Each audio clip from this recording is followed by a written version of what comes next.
สวัสดีค่ะก็กลับมาช่องรักสุขภาพอีกแล้วนะคะวันนี้นะคะมาชวนทำนะคะเค้กนะคะซึ่งทำมาจากแป้งมะพร้าวนะคะและอุดมไปด้วยกลีกโยเกิร์ตนะคะรวมถึงนะคะกล้วยนะคะซึ่งวันนี้เลือกใช้กล้วยน้ำหวานนะคะเดี๋ยวเราไปดูวิธีทำกันนะคะบอกเลยว่าน่ากินแถมไฟเบอร์เยอะนะคะอิ่มนานนะคะเหมาะสำหรับคนลดน้ำหนักอย่างเราค่ะค่ะทีนี้เราจะมาเตรียมในส่วนของท็อปปิ้งนะคะราดกันนะคะโดยที่เราจะใช้นะคะโกโก้นะคะผงโกโก้นะคะค่ะน้ำนะคะ3 ช้อนชาค่ะ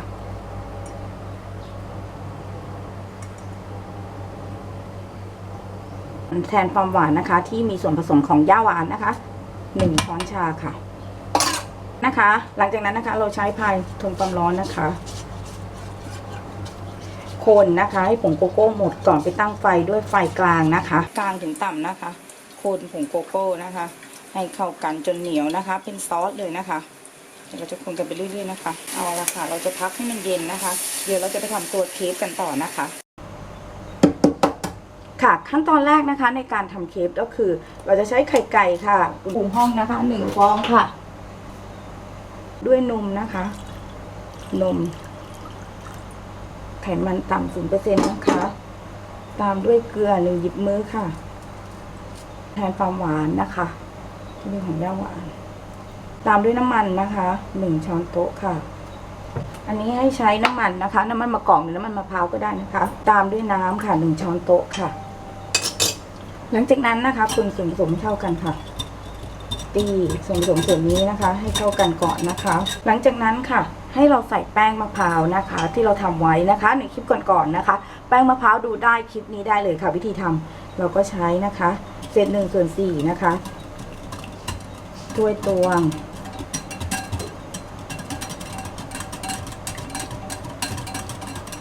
คนให้เข้ากันค่ะและพักส่วนผสมทั้งหมดนะคะไว้15 นาทีค่ะ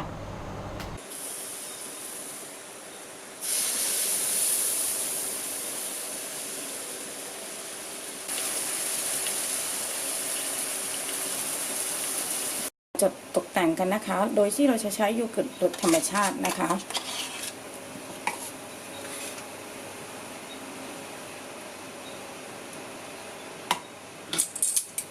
ตามด้วยกล้วยนะคะที่เราหั่นไว้ค่ะ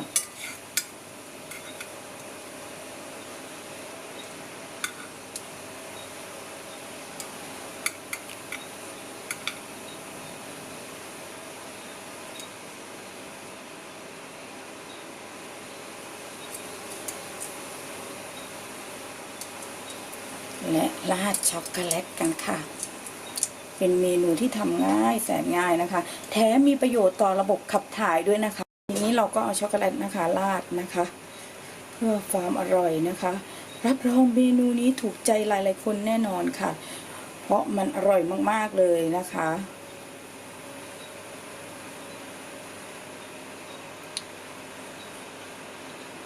กินแบบนี้ไม่กลัวอ้วนแน่นอนนะคะแถมระบบขับถ่ายดีแน่นอนนะคะสำหรับคลิปนี้นะคะหวังว่าเป็นไอเดียดีๆสำหรับคนลดน้ำหนักทุกคนนะคะลองไปทำทานกันดูค่ะที่สำคัญไม่ยากเลยนะคะเทคนิคมีอยู่นิดนึงแป้งนะคะให้ทาหนานิดนึงนะคะอย่าให้บางนะคะไม่งั้นจะทำเป็นตัวเค้กไม่ได้นะคะสำหรับคลิปนี้นะคะทีมงานรักสุขภาพขอลาไปก่อนค่ะถ้าชอบคลิปนี้อย่าลืมกดไลค์ให้กำลังใจพวกเราด้วยนะคะและที่สำคัญคอมเมนต์คุยกับพวกเรามั่งนะคะแล้วเจอกันใหม่คลิปหน้าและที่สำคัญอีกอย่างหนึ่งอย่าลืมกด Subscribe นะคะจะได้ไม่พลาดเมนูใหม่ๆจากรักสุขภาพค่ะเจอกันใหม่คลิปหน้าสวัสดีค่ะ